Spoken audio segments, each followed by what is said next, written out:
Hello તો નમસ્કાર બધાને અને જય હિન્દ ને જય ભારત.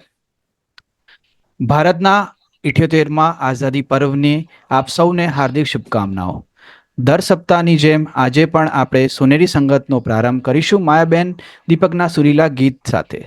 આજે ગુલામીની જંજીરોમાંથી મુક્તિનું મહાન પર્વ ઉજવાઈ રહ્યું છે, ત્યારે આવો આપણે સાંભળીએ રાષ્ટ્રભક્તિનું આ ગીત.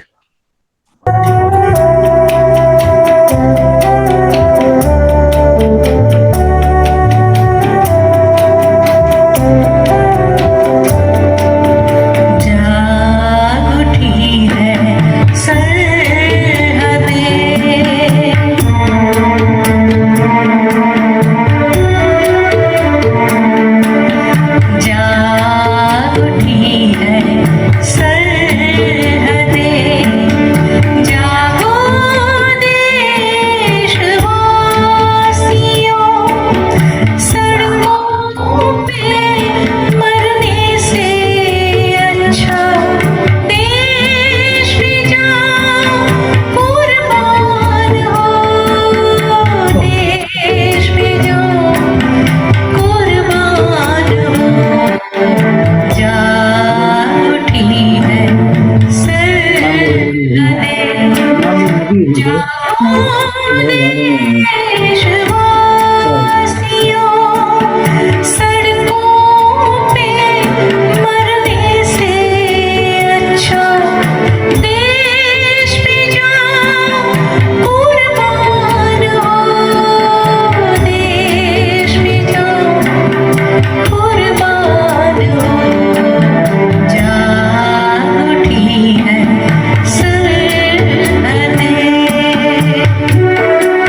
માયાબેને આજના ઐતિહાસિક દિવસે પ્રસંગોચિત ગીત રજૂ કર્યું.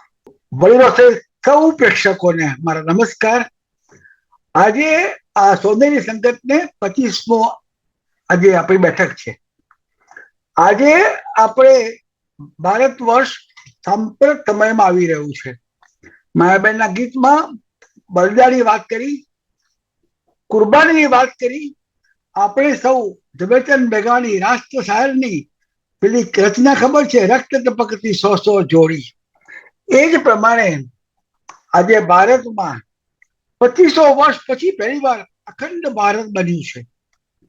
સદીઓની ગુલામી પછી 15 ઓગસ્ટ 1947 દિવસે એક અણવિકસિત દેશ તરીકે ભારત બહાર આવ્યું અને છેલ્લા 77 વર્ષમાં અદભુત પ્રગતિ સાધી છે. હજુ આપણે ઘણું કરવાનું છે.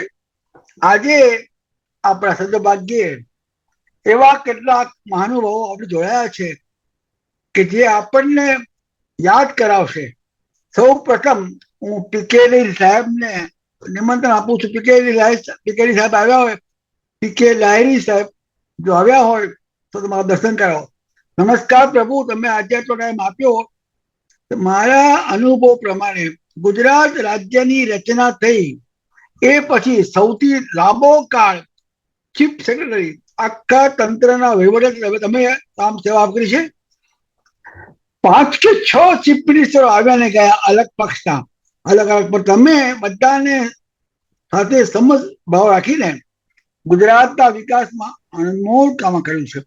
આપને પ્રશ્ન પૂછ્યો પહેલા હું સૌને કહું કે આ પીકે લાહિરીના પિતાશ્રી કનુભાઈ લાહિરી સાહેબ જરા જાણવા જેવું છે. આપને ખબર નહીં હોય સાહેબ, હું જયારે વડોદરામાં ભણતો હતો 50ના દાયકામાં, ત્યારે હું કનુભાઈ લાહિરીને જાણું. રસવંત મહેતા, આ બધા જે ભાવનગરમાં હતા જૂના પ્રજા સમાજવાદી પક્ષના મોવડીઓ યુવકો હતા, જયપ્રકાશ નારાયણ, રામ મનોહર લોહિયા.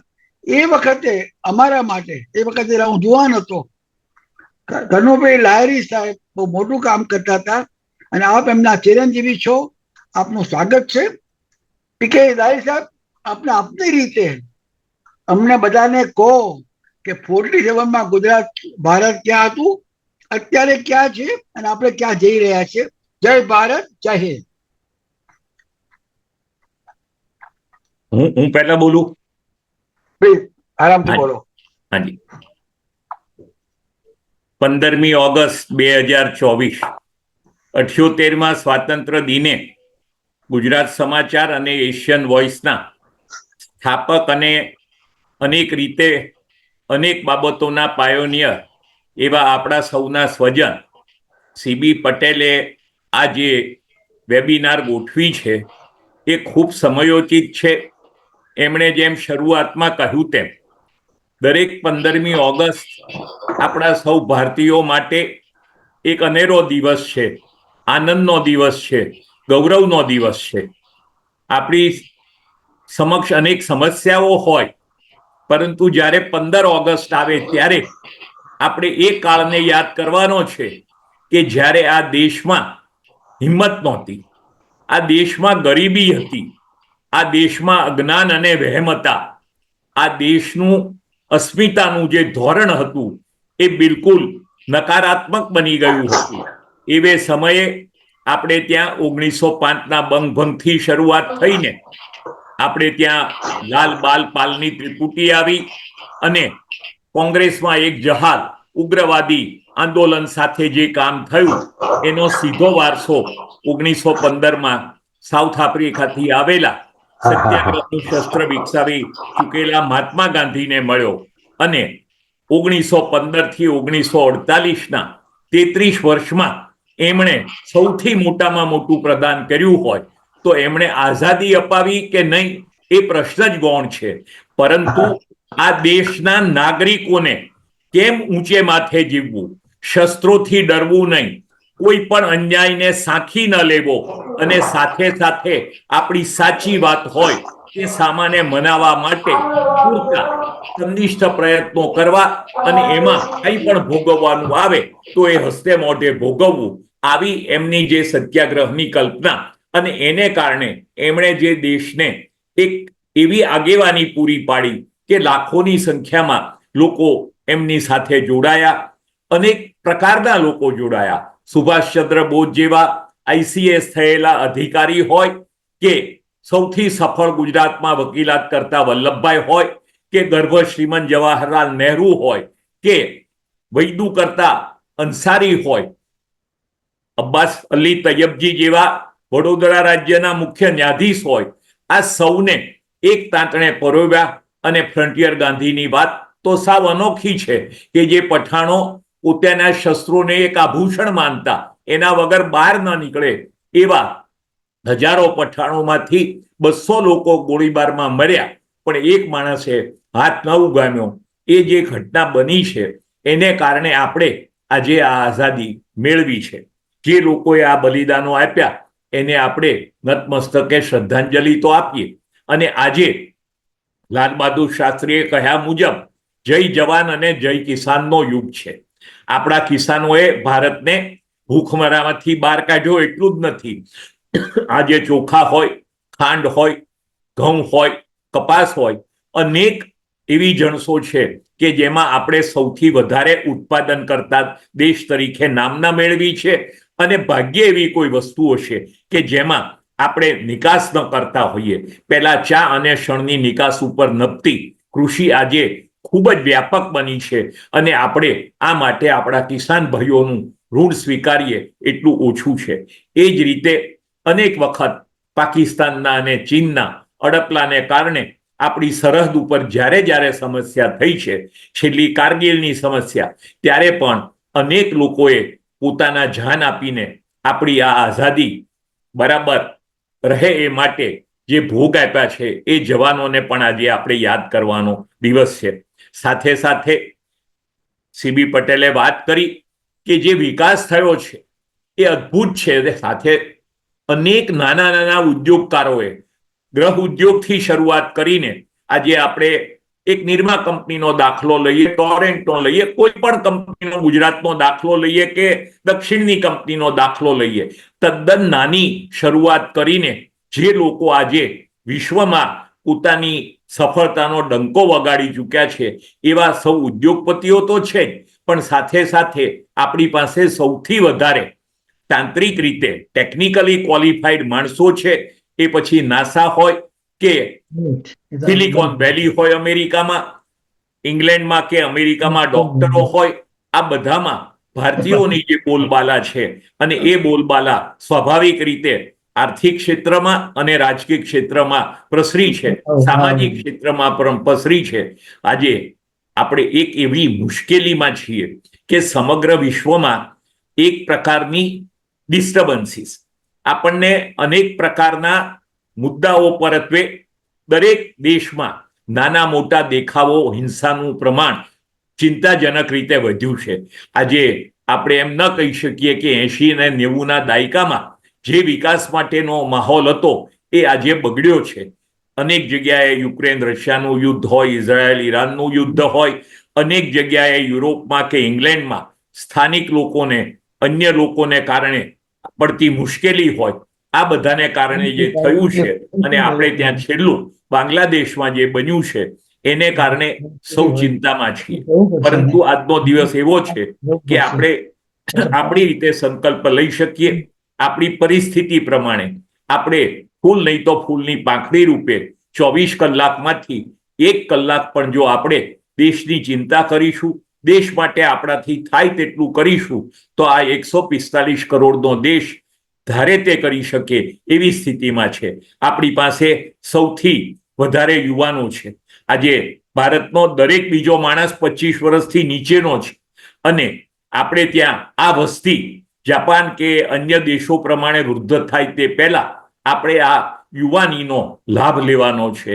એ લાભ લેવામાં આપણે કોઈ રાજકારણ ન લાવીએ, કોઈ સંકુચિત બાબત ન લાવીએ, પરંતુ ભારતને એક મહાન રાષ્ટ્ર બનાવવાનું આપણા પૂર્વજોએ જે સ્વપ્ન જોયું છે એને સાકાર કરવા માટે આપણે પ્રયત્ન કરીએ એવી શુભકામના સાથે CB પટેલે મને મારા વિચારો વ્યક્ત કરવાની જે તક આપી એ માટે હૃદયપૂર્વક આભાર માની અને આપ સૌનું પણ આ 78મા સ્વાતંત્ર્ય દિને ખૂબ આદરપૂર્વક સ્વાગત અને સન્માન કરીને હું આપ સૌના માટે ખૂબ જ આદરની લાગણી સાથે વંદન કરું છું.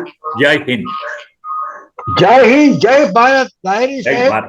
આપે 10 મિનિટમાં બહુ સુંદર વાત કરી અને આજના આપણા સદભાગ્યે હાઉસ ઓફ લોર્ડ્સમાંથી સમય કાઢીને આપણા પોતાના લોર્ડ ભીખુભાઈ પારેખ પણ દેખાય. ભીખુભાઈ સાહેબ, તમે અહીં આવ્યા, મને ખબર છે બહુ બીજી છો છે હાઉસ ઓફ લોર્ડ્સમાં.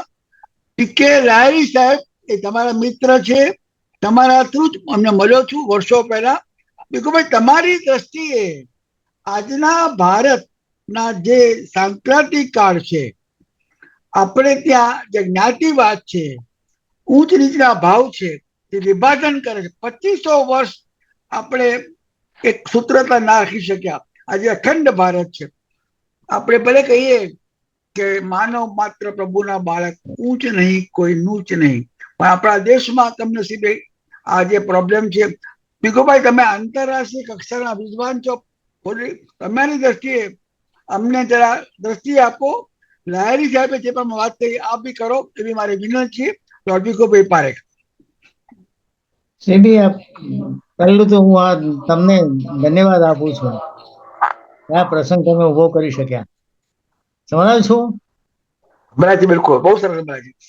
અને પ્રવીણભાઈ લાહિરીને પણ મારા ખૂબ ખૂબ અભિનંદન. સુંદર બોલ્યા, સુંદર મેસેજ આપ્યો એમણે, અને મારે જે કહેવાનું છે એ માટેની ભૂમિકા એમણે તૈયાર કરી.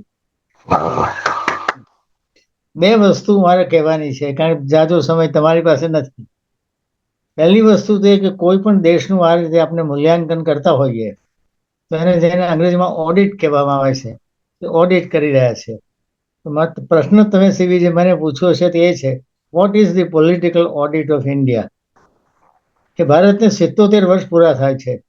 એક માણસને 77 પૂરા થાય તો આપણે પૂછીએ જીવનમાં તમે શું મેળવ્યું, શું ગુમાવ્યું, શું મૂકીને જશો. એ રીતે ભારતને આપણે હું સવાલ પૂછું છું, ભારત દેશ તેને 77 પૂરા થયા, 77માં તે શું મેળવ્યું, શું ગુમાવ્યું, અને તારું સમલોકન શું કરવું. તો એના પ્લસીસ જોઈએ અને માઇનસ જોઈએ. તો પ્લસીસમાં હું 4 વસ્તુઓ મૂકું છું. પહેલી વસ્તુ તો એ કે દેશમાં આઝાદી અને સ્વતંત્રતા જે આપણને મળી હતી અને જે આપણે ટકાવી રાખી એ સારું કર્યું. ગઈ ઇલેક્શન થઈ એમાં સારી રીતે પ્રૂવ થયું.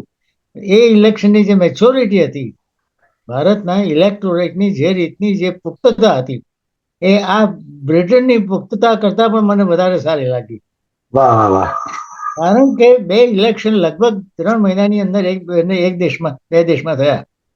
અને આપણા દેશના લોકોએ વિચાર્યું કે ભાઈ સ્ટ્રોંગ લીડર તો જોઈએ આપણે મોદીના રૂપમાં, પણ એમને આટલી બધી સત્તા તો ન અપાય જેથી કરીને મન ફાવ્યું કરી શકે. એટલે એમને મેજોરિટી આપી, પણ મેજોરિટી ઓછી આપીને એમને સંદેશો મોકલો કે ભાઈ તમે તમારા વિશે ગમે તે માનતા હો, પણ અમે તમારા વિશે આ માનીએ છીએ. પહેલી વસ્તુ એ. બીજી વસ્તુ ઇલેક્શનમાંથી એ જાણવા મળે છે કે ઓપોઝિશન પાર્ટીઝ જે છે એ પાર્ટીઝને પણ આપણે ઇલેક્ટોરેટે કહું કે ના, તમે પણ સારું કામ કરી રહ્યા છો, તમારી પણ જરૂર છે. કોઈ પણ લોકશાહી ઓપોઝિશન વિના ન ટકી શકે, તમારી જરૂર છે, તમને પણ અમે સાથ આપીએ છીએ.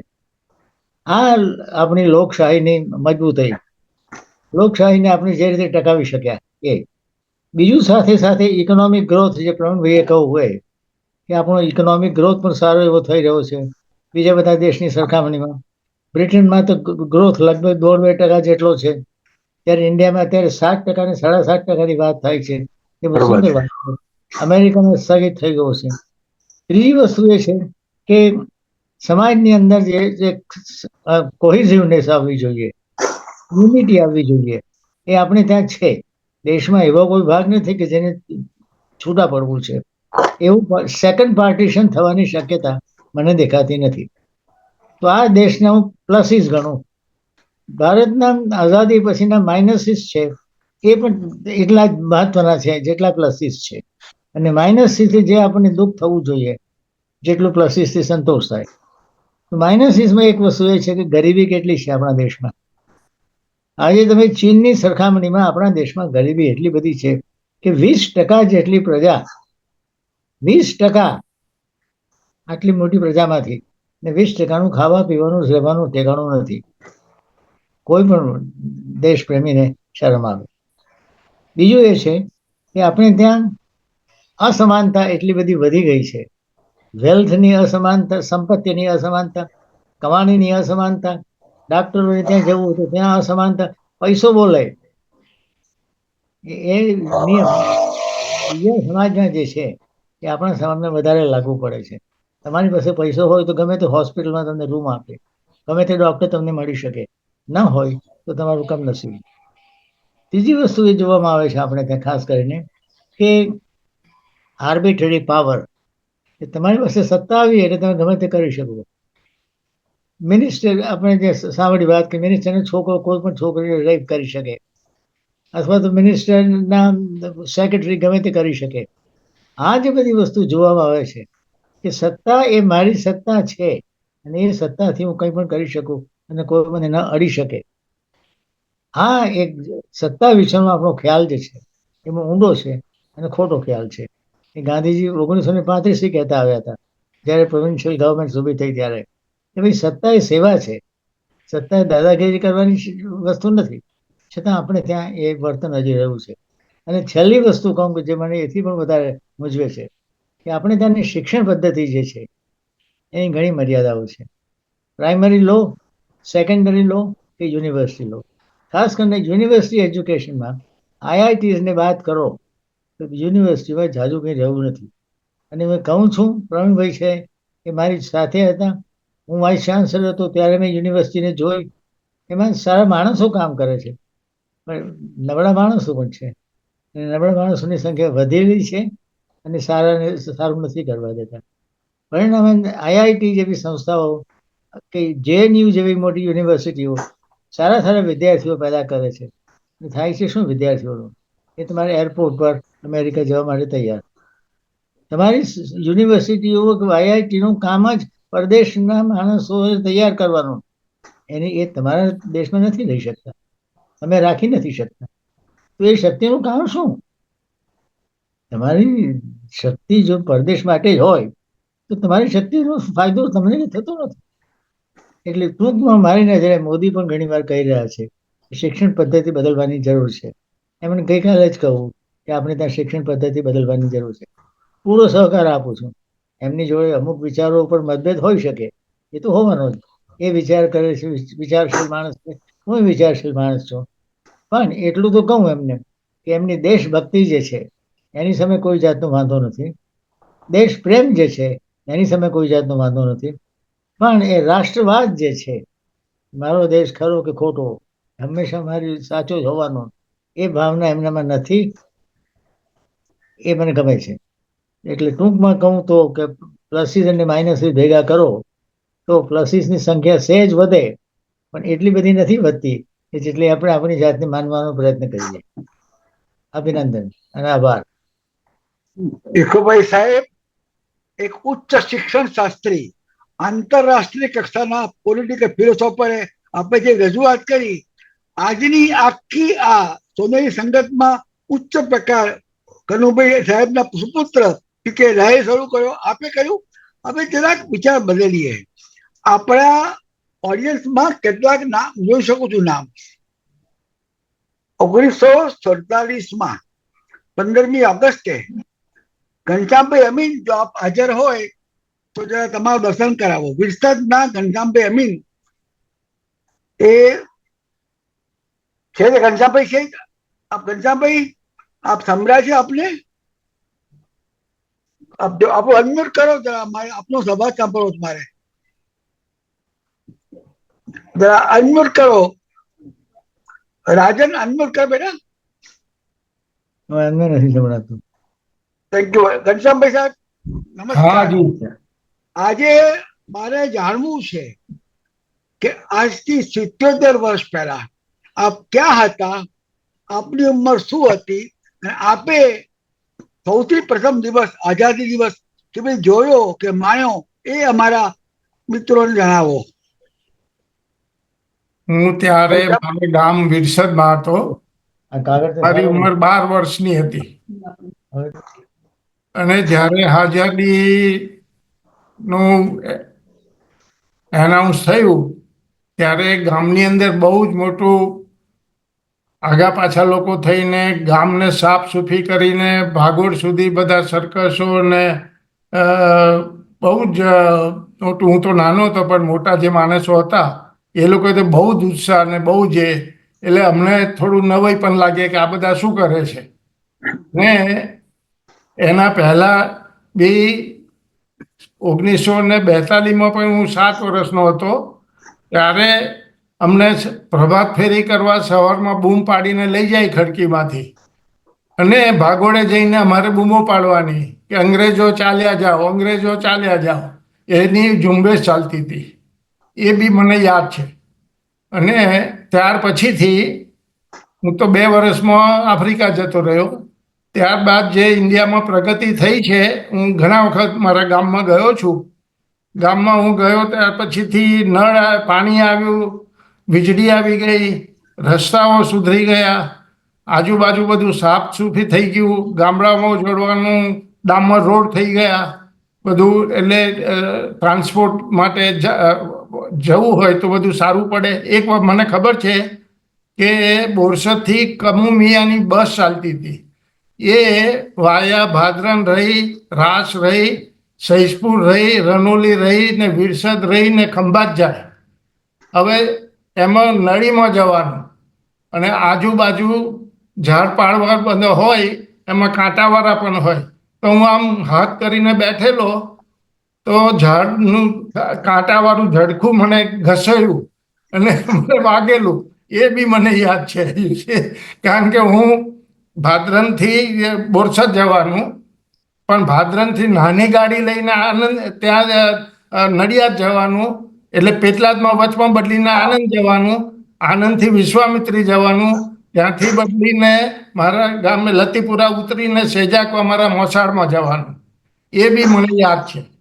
એટલે આવું બધું મને યાદગીરી છે. હવે તમારે મને કંઈ પૂછવું હોય તો પૂછો.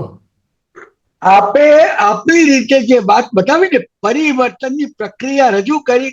હા, મારી રિક્વેસ્ટ છે પ્રવીણભાઈ સાહેબને, ભીખુભાઈ સાહેબને, અને આપણે જરૂર પડે તો પાછા પર તમે અમને દર્શન આપજો.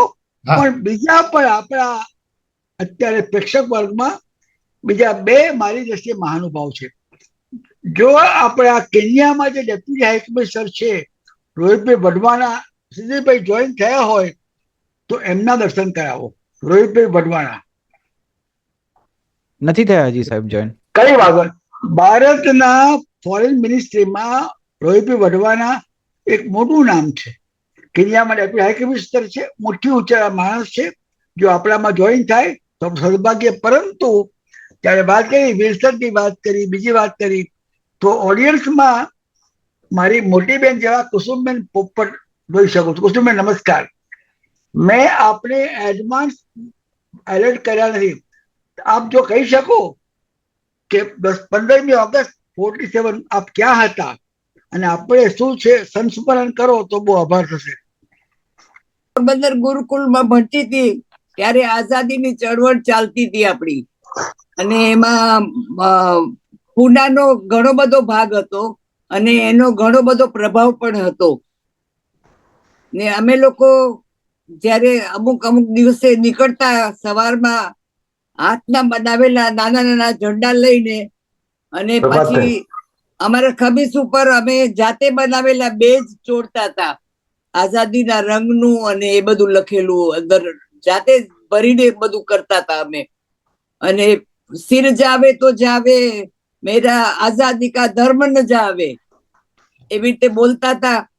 અને ખૂબ જ મજા આવતી હતી અમને એમાં. ત્યારે બહુ સમજણ નહોતી પડતી, તે છતાં પણ એ આનંદ પણ અમે ભોગવ્યો છે, અને એ આનંદનું ફળ પણ અત્યારે ભોગવીએ છીએ. અને ગાંધીજીના ગામમાં હતા એટલે એની પણ થોડીક અસર તો થાય જ, કે અમને પોરબંદર ગાંધીજીના જન્મનું સ્થળ છે એટલે એની વાતાવરણમાં થોડીક અસર તો આવે જ અમને. અને આજે હજુ પણ એ ભૂલાતી નથી. અને આટલા બધા વર્ષ થયા છે પણ એમ લાગે છે કે જાણે ચપટી વગાડતા એટલા બધા વર્ષ વીતી ગયા છે, પણ યાદ હજુ તાજી ને તાજી જ છે બધી. અને વીર સાવરકર નું બહુ અનુકરણ કરતા હતા અમે. અરે વાહ. અસ્તુ. કુસુમબેન, આપે બહુ કૃપા કરી કોઈ પણ પ્રોમ્પ્ટિંગ વગર. પોરબંદર ગાંધીજીનું પણ કહેવાય, પણ પોરબંદરમાં નાનજી લાલ મહેતાએ જે આર્ય કન્યા વિદ્યાલય સ્થાપ્યું, જે એમણે મહાન કામ કર્યું, સવિતાબેન દીદીએ કામ કર્યું, આપ ત્યાં ભણ્યા છો, અને એ અર્થમાં તમારી પેઢી પાસે અમારે ઘણું જાણવાનું છે. થોડા સમયમાં મારે તમારી સાથે વધારે વાત કરવી છે. આપણા પ્રેક્ષક વર્ગમાં બીજા એક યુવાન છે, જેને હું યુવક વર્ગના પ્રમુખ કહું છું, ડોક્ટર જગદીશભાઈ દવે. જો હાજર હોય તો દર્શન કરાવો. ડોક્ટર જગદીશભાઈ દવે. જગદીશભાઈ દવે છે અહીંયા? એ હતા, એક જ મિનિટ. કઈ નહીં, એલા વોશરૂમમાં ગયા છે, માની લઈએ. તો મારી ઈચ્છા છે કે આ ઓડિયન્સમાં એક જૂના જાણીતા મિત્ર પણ છે, અમારા મિસ્ટર, શું નામ છે, ભાટિયા. ભાટિયા સાહેબ, આપને કંઈક વર્ણન કરવું છે? આપ ક્યાં હતા? નોર્ધમ્પ્ટન સારોબારા ભાટિયા સાહેબ ની વાત કરું છું. મેં જોયા હમણાં એમના. તો આ અર્થમાં તમારે કોઈ જે પ્રેક્ષક છે, લગભગ અત્યારે સારા નામ દેખાય છે, અહીંયા છે, ઇન્ડિયામાં છે, આફ્રિકામાં છે, જેને કંઈ પૂછવું હોય જણાવવું. પણ મારે પૂછવું હતું લાહેરી સાહેબને. લાહેરી સાહેબ છે કે ગયા ભાઈ? શ્રીજીતભાઈ, એક તમે 2-3 માર્કેટ ઓડિટની વાત કરી, અને બહુ સુંદર ઓડિટ કરી ભીખુભાઈ સાહેબે. તો લાહેરી સાહેબ, આપણે જ્ઞાતિવાદ છે, અને હું જરા બહુ ટચ કરું છું. આજે 2500 વર્ષ આપણે ભારતમાં અંદર ઝઘડી પડ્યા. રજવાડા હતા, જ્ઞાતિવાદ હતો, વિદેશીઓ ફાવ્યા અને આપણે ગુલામ થયા. ફિઝિકલી આપણું માન જ ગુલામ થયું. તો આપને લાગે છે લાહેરી સાહેબ કે અત્યારના ભારતમાં જે અમુક પક્ષો માંગણી કરે છે કે આ પ્રમાણે ગણતરી કરો, આ પ્રમાણે ગણતરી કરો, એમાં ભારતને માટે કે ખતરો ખરો કે નહીં? લાહેરી સાહેબ, જો આપ કહી શકો તો બહુ મહેરબાની. ટીબી પટેલ સાહેબે આજના સાંપ્રત સમયનો સૌથી વિવાદાસ્પદ પ્રશ્ન રજૂ કર્યો છે. હકીકતમાં બંધારણ ઘડાયું ત્યારે અને અગાઉ પુણે કરાર હેઠળ ગાંધીજીને આંબેડકર વચ્ચે થયેલી સમજૂતીના 9 મુદ્દાઓ હતા. એમાંથી 7 મુદ્દાઓનો બંધારણમાં સમાવેશ થયો, અને રાજકીય કક્ષાએ અને નોકરીમાં અને શિક્ષણ સંસ્થામાં અનામતની જોગવાઈ અનુસૂચિત જાતિ અને અનુસૂચિત જનજાતિ, આદિવાસી અને દલિતો માટે કરવામાં આવી. પરંતુ 1990માં અનેક રાજ્યોએ અને ભારત સરકારે મંડળ કમિશન પ્રમાણે અન્ય શૈક્ષણિક અને સામાજિક રીતે પછાત જ્ઞાતિઓને રિઝર્વેશન આપવાની શરૂઆત કરી. હવે આપણે સૌ જાણીએ છીએ, ગુજરાતમાં ધારો કે શેડ્યુલ કાસ્ટમાં 8, 9, 10 જાતિ હોય, તો એક જાતિ ખૂબ ભણેલી હોય, આગળ પડતી હોય, અને બીજી જાતિને આર્થિક રીતે, શૈક્ષણિક રીતે ખૂબ પછાત હોય. હવે એ બંનેને આપણે સાથે તો કરી દીધા, એટલે જે સુખી હતા એને વધારે લાભ મળ્યો, જે વિકસિત નહોતા એને એનો રિઝર્વેશનનો લાભ ન મળ્યો. એટલે જ્યારે આ ઓબીસી નું આવ્યું ત્યારે સરકારે કહ્યું કે આપણે એક પેલું સર્ટિફિકેટ કાઢો કે ક્રિમી લેયરમાં છે કે નહીં. એટલે અત્યારે એ લગભગ 8 લાખની વાર્ષિક આવક ધરાવતું હોય, એટલે રાષ્ટ્રીય આવક કરતા 4 ગણી આવક ધરાવતું હોય તો પણ એને આપણે આનો લાભ આપીએ છીએ. અને તાજેતરમાં યુપીએસસીમાં ને બધે આ જે આર્થિક રીતે પછાત, સામાજિક અને શૈક્ષણિક રીતે પછાતના જે ખોટા પ્રમાણપત્રો સામે આવ્યા છે, એ દર્શાવે છે કે આપણે ધારો કે જ્ઞાતિ આધારિત ગણતરી કરીએ અને માણસ એવો દાવો કરે કે હું આ જ્ઞાતિનો છું, એનો કોઈ પુરાવો તો છે નહીં, પણ માણસ એમ કહે કે હું આ દલિત જ્ઞાતિનો છું, તો આપણે શું કરવાનું? એટલે આ જ્ઞાતિ આપણે છોડવાને બદલે વધારે પકડતા જઈએ છીએ, અને રાજકીય પક્ષો મોટામાં મોટી ભૂલ કરે છે. આ મત બેંકો ઊભી કરવાથી કશો ફાયદો નથી થવાનો. આ મત બેંકો તો ભસ્માસુર છે, એ તમારે માથે હાથ રાખીને તમને જ પૂરા કરવાના. આમાં ટૂંકી દ્રષ્ટિને કારણે આ વાત થાય છે. બાકી જે રાષ્ટ્રના બંધારણમાં ન્યાય અને સમાનતા, ભાઈચારો અને સ્વતંત્રતાના 4 પાયા હોય, એમાં જ્ઞાતિવાદ એ તો ભારતનું આપણે કહ્યું એમ એક વિભાજનકારી દૂષણ છે. અને એ દૂષણને પ્રોત્સાહન આપવા વાળા ટૂંકી દ્રષ્ટિના પોતાના રાજકીય સ્વાર્થમાં રાચતા લોકો છે. આપણને એના માટે આક્રોશ પણ થાય, દયા પણ આવે કે આટલા 77 વર્ષ પછી આ રીતે કોઈ વિચારે છે. લાહિરી સાહેબ, આપણે 2 કે 3 મુદ્દા કયા. 31 સાલમાં પૂનામાં ગાંધીજીએ અપવાસ કર્યા, આંબેડકર એગ્રીમેન્ટ થયું, ગાંધીજીએ બીજા ઘણા બધા કામ કર્યા. અને હું માનું છું કે દલિત કો કે જમાનામાં હરિજન કો, ગાંધીજી એ વિશે બહુ સેન્સિટિવ હતા. અત્યારે મને, અને હું પછી ભીખુભાઈને વાત કરવા માંગુ છું, અત્યારે મને અફસોસ થાય કે મંડળ કમિશનની વાત કરી, વીપી સિંઘે મારા મતે ભારતને બહુ નુકસાન આપ્યું છે. બરાબર. એટલા બધા મંડળ કમિશનમાં અંદર રાઇટ્સ થયા, દેશ ખરેખર વિભાજિત થયો. તો આનો ઉપાય કયો? લાહિરી સાહેબ, આ જે બીમારી છે, પોતાના રોટલા શેકવા, હું જરાક અલગ કહું છું, રોટલા શેકવા માટે ભારતના હાથ ઉપર જે લોકો જુલમ કરે છે જ્ઞાતિવાદના કારણસર, એને માટે શું કરવું એ જરા કહી શકો આપણે? 2015માં પાટીદાર આંદોલન થયું હતું, અને જે રીતે એક સમાજનો સુખી વર્ગ, અમને પણ રિઝર્વેશન મળવું જોઈએ, એ મુદ્દે એકદમ હઠ ઉપર ચડ્યો હતો. અને ખૂબ વ્યાપક 5 લાખ કે 10 લાખ કે જે એટલી મોટી સભા થઈ હતી. ત્યારબાદ આપણા નિવૃત્ત જજ પીસી પટેલને રિક્વેસ્ટ કરીને અમે HK કોલેજમાં આ બધા યુવાનોને બોલાવેલા. અને ત્યારે બીસી પટેલે વાત કરેલી કે ભાઈ, આપણો દેશ એ અનેક પ્રકારના લોકોનો છે, સમાજમાં જ્ઞાતિવાદ છે, પરંતુ આપણે સુખી છીએ. અને જો આપણે જ બધું માગ્યા કરશું, દરેકને લાભ લેવાની વૃત્તિ હોય, તો એ સમાજ સરવાળે પોતાને જ નુકસાન કરે છે. આ વાત આપણે યુવાન પેઢીને સમજાવવાની જરૂર છે. રાજકીય પક્ષો સમજાવશે કે નહીં એ વિશે મને ખૂબ શંકા છે. એટલું જ નહીં, ખાતરી છે કે એ કદી નહીં કરે. આ જે કામ કરવાનું છે એ સમાજના પ્રબુદ્ધ વર્ગે અને ખાસ કરીને મીડિયાએ પણ આમાં મોટી ભૂમિકા ભજવવાની છે. જો મીડિયા આ બધી વાતોને વ્યવસ્થિત રીતે રજૂ કરે તો મને ખાતરી છે કે જે રીતે આજે આ ખોટા સર્ટિફિકેટનો મુદ્દો આવ્યો કે કોઈ પણ મુદ્દો આવ્યો એ, પરંતુ ચૂંટણીમાં એકલો નર્યો જ્ઞાતિવાદ ઉમેદવાર પસંદ કરવામાં નહીં, પરંતુ આ મારી જ્ઞાતિનો છે એટલે મારે એને જ મત આપવો પડે, એ કોઈ લોકશાહી, સ્વસ્થ લોકશાહીનું ચિહ્ન જ ન ગણાય. કોઈ પ્રકારના મેરિટ વગરનો આ દેશ કેમ ચાલશે એની ચિંતા છે. પરંતુ કમનસીબે આપણે જોયું કે કોઈ પણ અનામતને લગતું આંદોલન હોય એમાં યુવા પેઢી ખૂબ આગળ પડતી પેલી લે છે. અને એમના ક્યારેક આપણે વિચારો સોશિયલ મીડિયા ઉપર વાંચીએ ત્યારે આપણને રીતસરનો ત્રાસ થાય કે ભાઈ, આ દેશમાં તું એક સ્વતંત્ર નાગરિક તરીકે જન્મ્યો, અને આજે તારે અમેરિકા જઈને નાસામાં કે સિલિકોન વેલીમાં કે 54 મલ્ટીનેશનલ કંપનીના વડા ભારતીય હોય, એ કક્ષાએ પહોંચેલા દેશને આપણે આ રીતે પાછળ પાડવો છે. એ વાત આપણે આ સૌને સમજાવવાની જરૂર છે.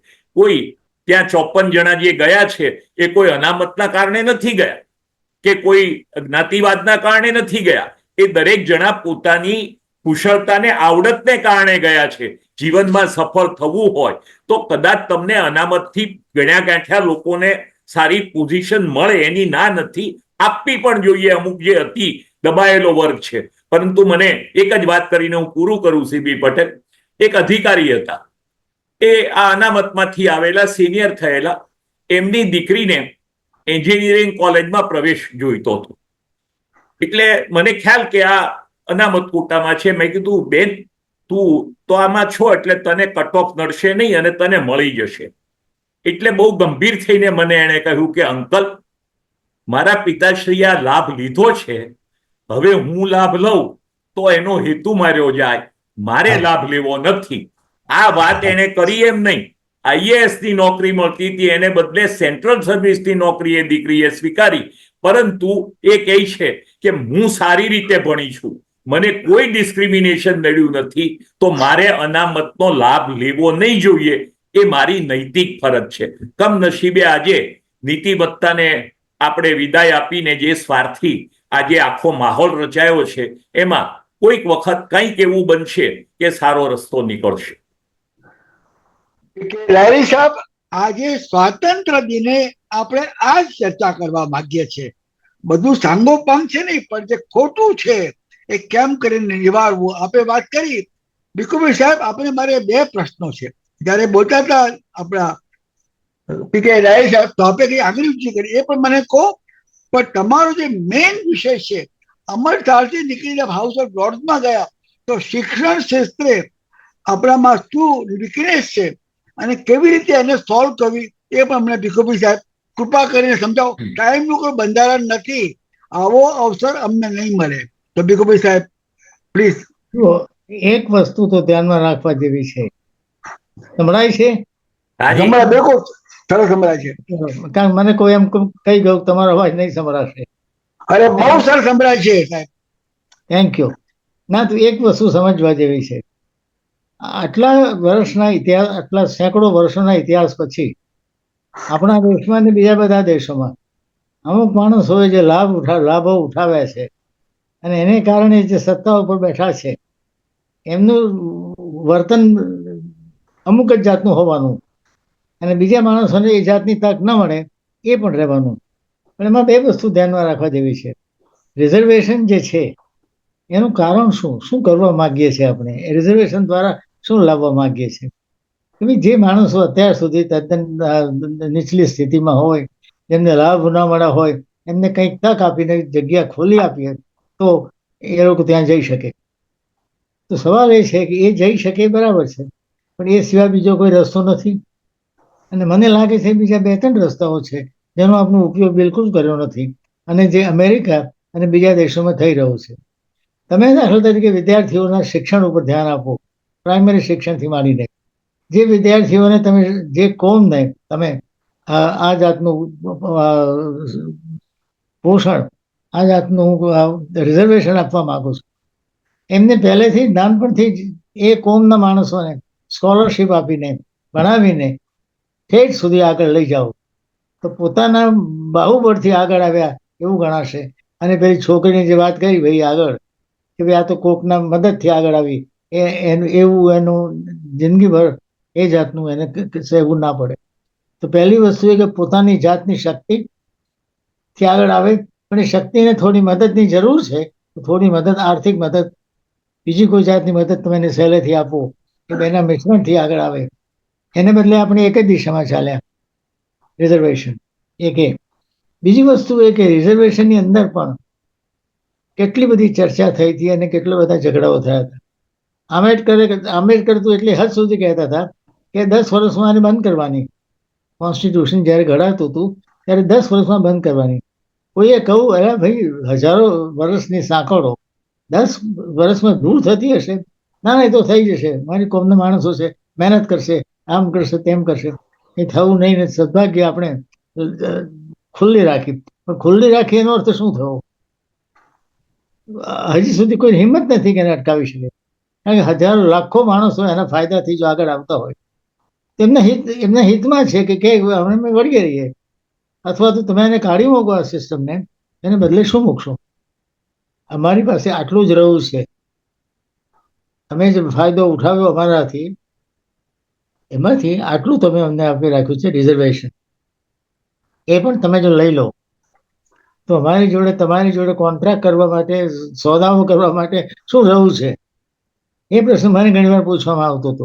હું જ્યારે વાઇસ ચાન્સલર હતો બરોડા યુનિવર્સિટીમાં, અને આ જાતના મારા જ્યારે રિએક્શન્સ હતા, ત્યારે આ માણસો મારી પાસે આવે, બેકવર્ડ કમ્યુનિટીઝના બીજા બધા, અને કે ભાઈ તમે લઈ લો મારી પાસે, તો અમે આપી દઈએ.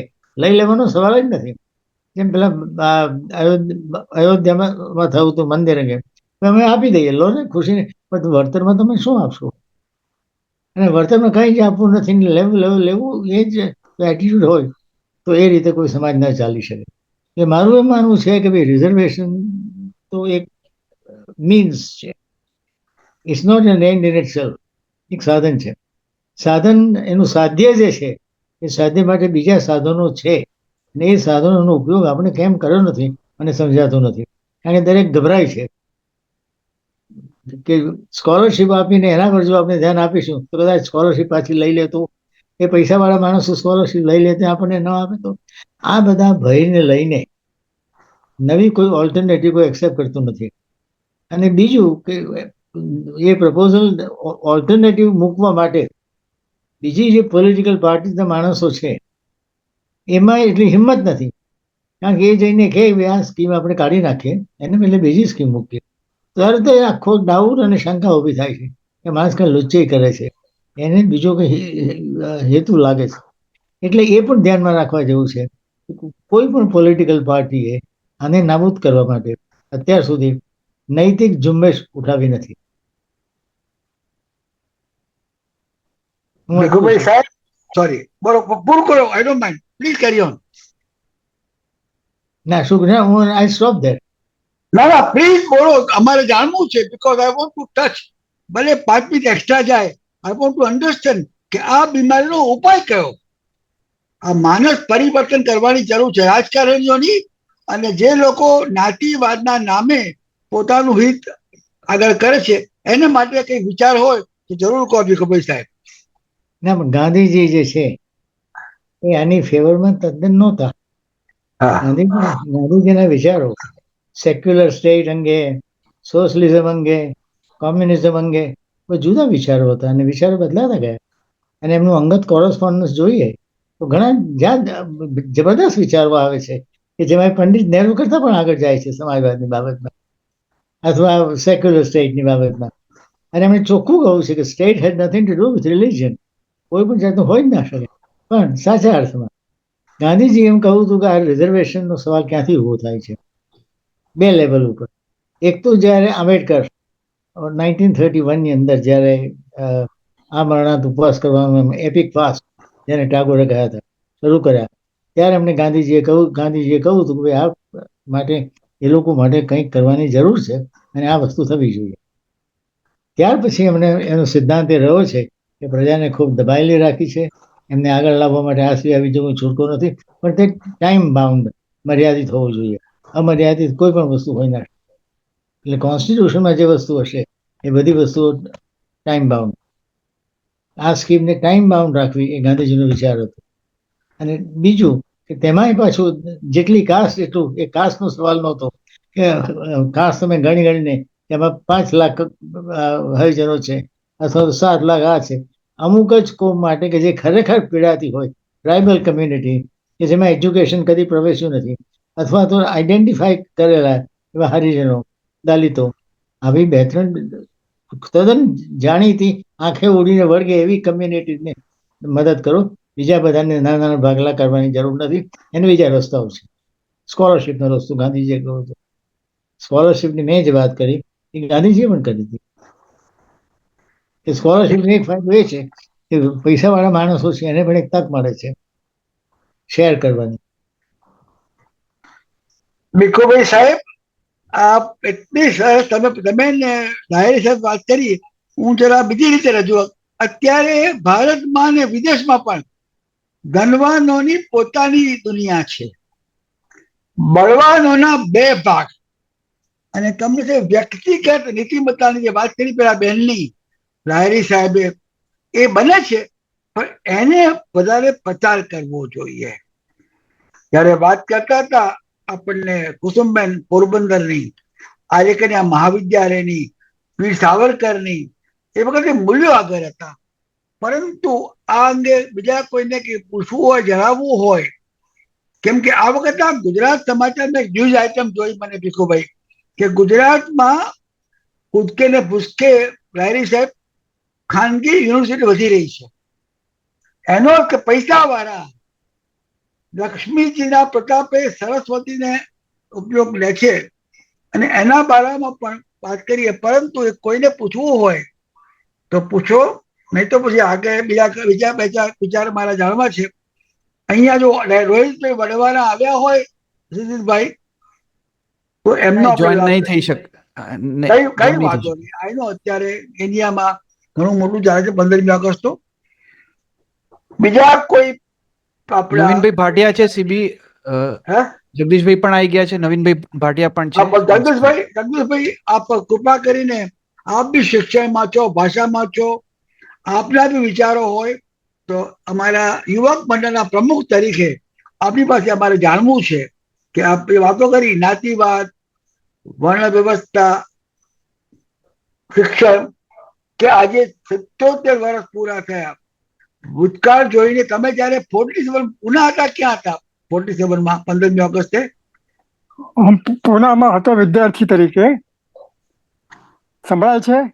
હમણાં છે બહુ સરસ બોલો. હા. પુનામાં હતા? તો પૂનામાં વિદ્યાર્થી તરીકે હતો અને જે શાળામાં હતો એ શાળામાં હવે વિદ્યાર્થીઓએ નક્કી કર્યું કે આવી અવસ્થામાં અમે તો સ્કૂલમાં જવા નીકળીએ છીએ એમ કહીને ઘેરથી નીકળવાનું અને બીજા એક મિત્રને ત્યાં પહોંચી જવાનું બધાએ, અને ત્યાં આગળ પછી તકલીફથી સૂતર કાંતતા પછી સાયક્લોસ્ટાઇલ પેપર તૈયાર કરી અને એ છુપી રીતે બધે પહોંચાડતા અને એ રીતે સાંજે 5 વાગે પાછો પૂરો થાય ત્યારે ઘર ભેગા થઈ જતા. ઘરના માણસોને એમ કે આ ભણવા જાય છે અને સ્કૂલને એમ કે આ ગેરહાજર છે. એટલે પછી જ્યારે હેડમાસ્ટરને ખબર પડી અને હેડમાસ્ટરે ઘરે ખબર આપ્યા ત્યારે આ પોગળ ફૂટ્યું અને ત્યારે ખબર પડી કે આ તો છોકરો તો વનથી ગયો લાગે છે, સ્કૂલમાં જતો હતો તો ક્યાં જાય છે એમ કે.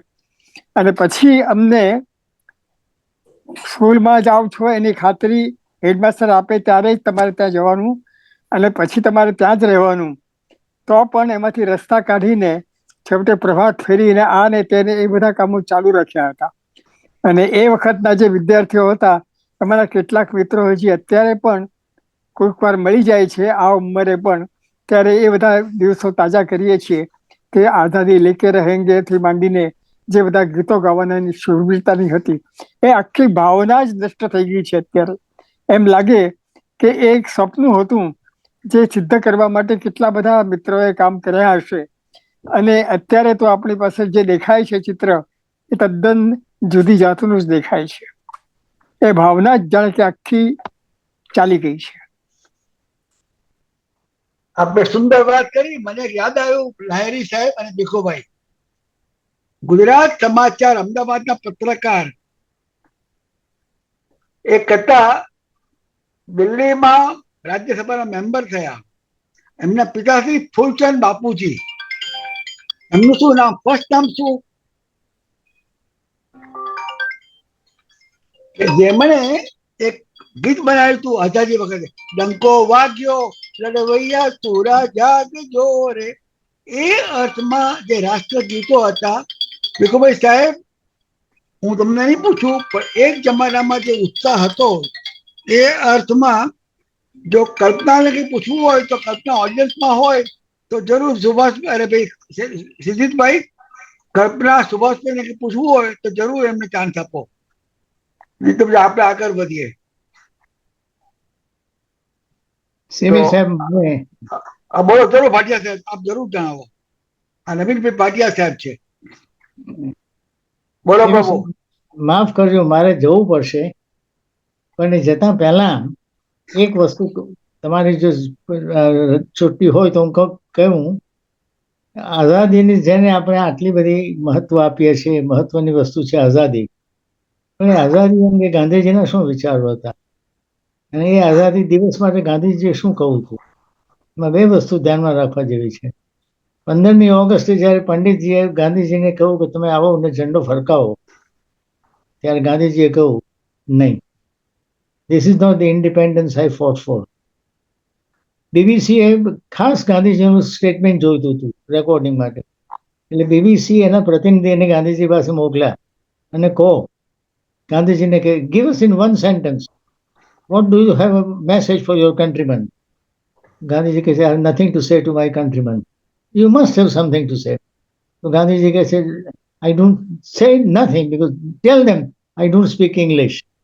આ વાક્ય ગાંધીજીનું કહે, આઈ ડોન્ટ સ્પીક ઇંગ્લિશ. એમને આઝાદી માટે જે ડ્રીમ હતું કે આઝાદી વિલ લીડ, બે વસ્તુ અમને ખાસ કોશિશ હતી આઝાદી અંગે. પહેલી વસ્તુ એ કે communal violence, minorities not minorities, એ તો સિમ્પલ સવાલ થયો જનરલ, કે એક કમ્યુનિટી બીજી કમ્યુનિટીને ગળે પડે, એનું ખૂન કરે, મારે અને એમાં રસ લે અને તે દ્વારા યુનિટી મેળવે. This is what he is worried about, not communal violence. It's too simple a term. એક એ, અને બીજું એમને કહું હતું hard heartedness of the middle class, કે ઇન્ડિયાનો પૈસાવાળો વર્ગ છે એની જે દિલ હાર્ડ હાર્ટેડનેસ એ આપી નથી શકતો ટેક્સ દ્વારા બીજા બધા માણસોને મદદ કરવા માટે. આ બે વસ્તુ મને ખૂબ ખૂટે છે. જ્યાં સુધી એ રહેશે ત્યાં સુધી આ દેશ વિશે મને ચિંતા રહેશે. નવીનભાઈ ભાટિયાના પ્રશ્નનો એક રીતે ભીખુભાઈએ આન્સર આપ્યો. નવીનભાઈ સાહેબ, આપને કઈ ઉમેરવું હોય તો જરૂર બોલો, નહીં તો આપણે આગળ વધીએ પછી. નવીનભાઈ, અને એક બીજી વસ્તુ કહી દઉં સેવી, ગાંધીજી અને રાષ્ટ્રવાદની જે ઘણીવાર કલ્પના કરવામાં આવે છે કે ગાંધી રાષ્ટ્રવાદી હતા, રાષ્ટ્રની કલ્પના, Bharat right or wrong, India is my country, ત્યારે ગાંધીજીએ કહ્યું હતું કે આઈ એમ નોટ અ નેશનલિસ્ટ. એ અર્થમાં કે મારો દેશ સૌથી મહાન છે, એ જ મહાન થાય, એ બધી વસ્તુઓ ના હોઈ શકે. ત્યારે ગાંધીજીએ આ શબ્દને પેટ્રિયોટિઝમ અને નેશનલિઝમ બંને શબ્દોની સામે વાંધો ઉઠાવ્યો હતો. ગાંધીજીએ એમની હિન્દ સ્વરાજના શબ્દ વાપર્યો પ્રજા પ્રેમ, not nationalism, not every inch of the country to fight for, પ્રજા પ્રેમ. ધ ટાગોરે જેને કહ્યું હતું સ્વદેશ ચિંતા, કે પેટ્રિયોટિઝમ નેશનલિઝમને બદલે સ્વદેશ ચિંતા, પ્રજા પ્રેમ, આવા શબ્દ વાપરો તમારી લાગણી વ્યક્ત કરવા માટે. આપણે બંને સરસ વાત કરી ભીખુભાઈ સાહેબ, અને બીજા બધા પ્રેક્ષકોને કહું, હવે આપણે 4 વાગ્યા છે. પહેલા તો આપણે આ સપ્તાહના સમાચારો અમારા અમદાવાદના બ્યુરો ચીફ નિલેશભાઈ વાંચી સંભળાવે, અને પછી આજના આપણા આભાર વિધિ કરવામાં રશ્મિબેન અમીન આવશે. બહુ મોટું પાત્ર છે, એમનો પછી પરિચય આપું છું.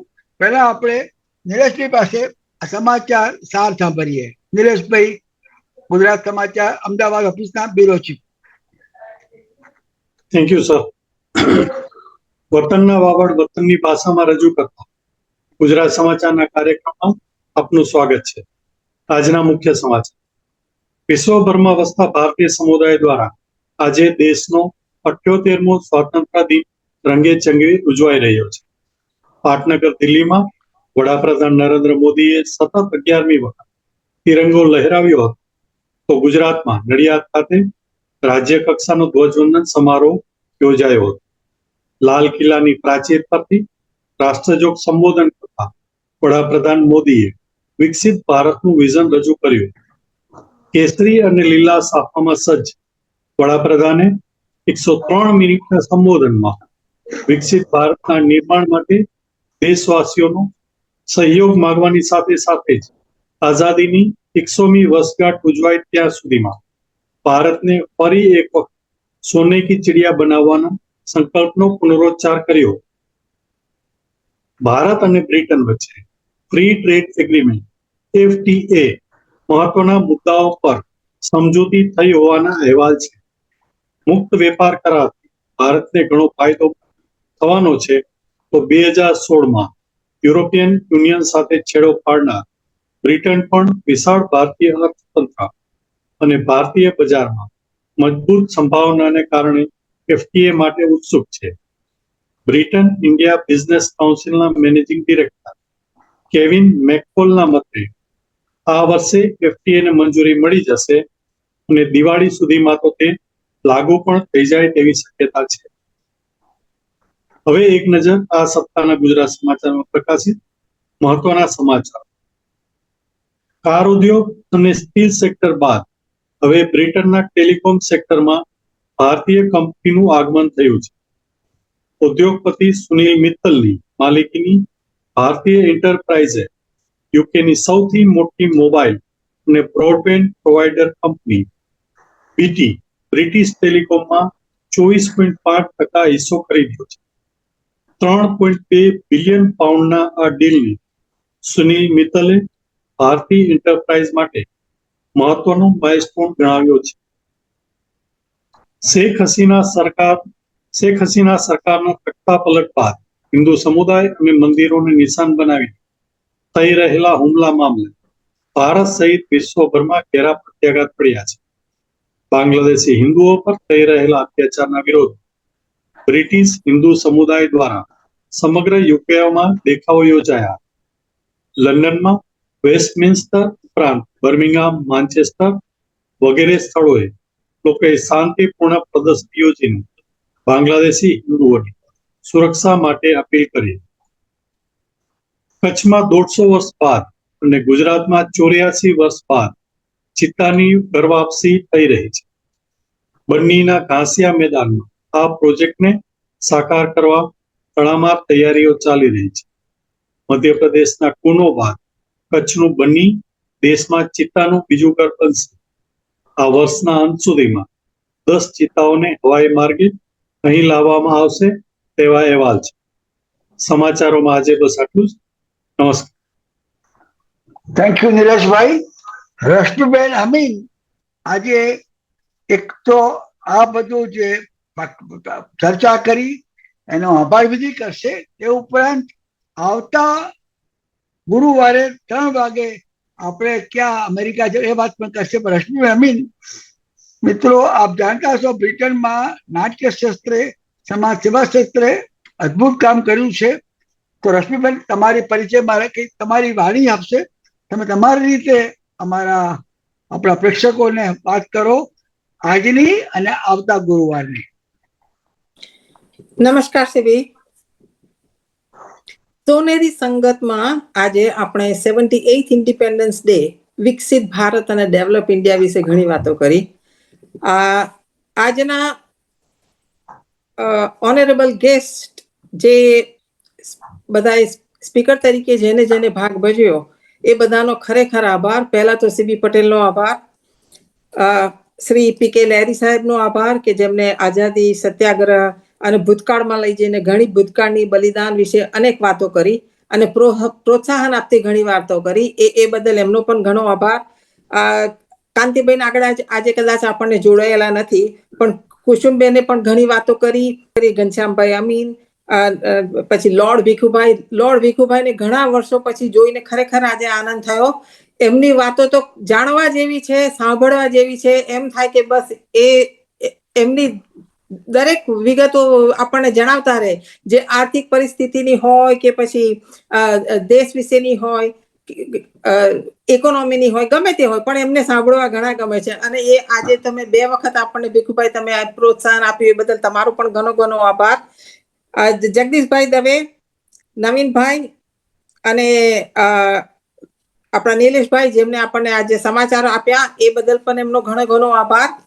આજે ઘણી વાતો 78th ઇન્ડિપેન્ડન્સ દિવસે આપણે કરી.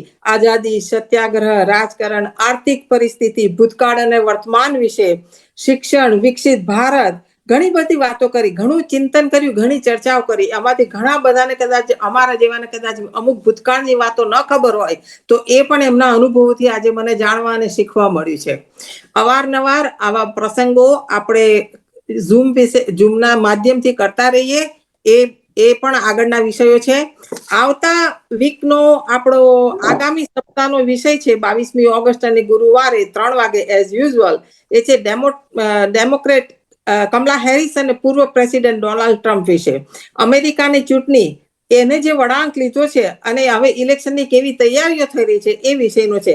અને ખરેખર હું આપ બધાને કહું છું કે જો હજી પણ વધારે માણસો કે વધારે ભાઈ બહેનો આપણા ભારતીયો જોઈન્ટ થાય અને એમના વિચારો, એમના અનુભવો એનું પણ આપણને આગળ વાત કરે તો એ મારી ખાસ વિનંતી છે.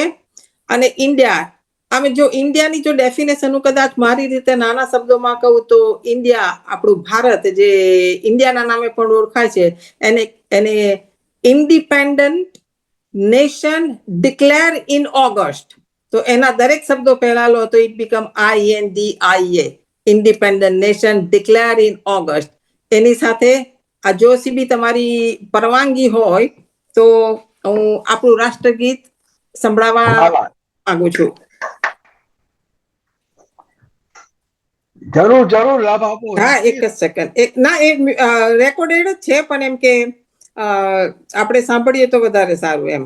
સાંભળવું જોઈએ. હા.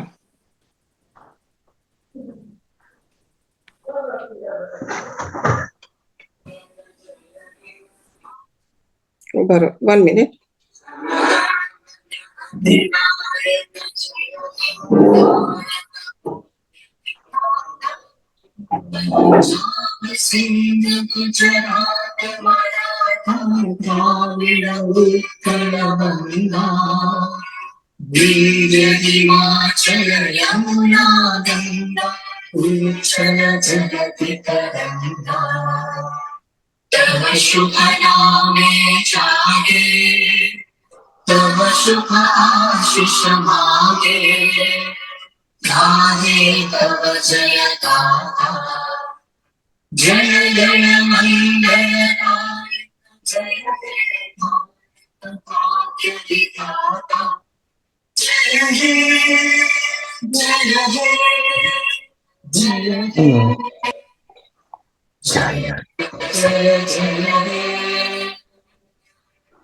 Rashmiben, thank you.